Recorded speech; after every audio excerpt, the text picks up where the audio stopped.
IPL 2024 শুরু হচ্ছে 22শে March CSK versus RCB. পরবর্তীতে সিএসকে কতগুলি ম্যাচ আছে এবং কাদের সাথে আছে দেখে নিন এই একটি ভিডিওটি পুরো সম্পূর্ণ দেখুন। সিএসকের প্রথম ম্যাচ শুরু হচ্ছে IPL-এর ফার্স্ট ম্যাচ 22শে মার্চ সিএসকে ভার্সেস আরসিবি এবং পরবর্তী ম্যাচ রয়েছে 25শে March CSK versus MI, Chennai super king versus Mumbai. পরবর্তী ম্যাচ রয়েছে 28শে মার্চ। পরবর্তী 28শে মার্চ রয়েছে সিএসকের খেলা। 28শে মার্চ সিএসকে ভার্সেস কেকেআর।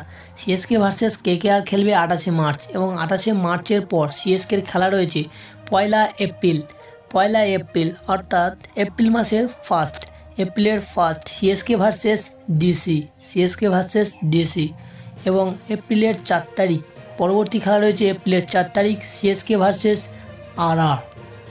ভিডিওটি ভালো লাগলে অবশ্যই লাইক করুন এরকম পরবর্তী আপডেট পাওয়ার জন্য।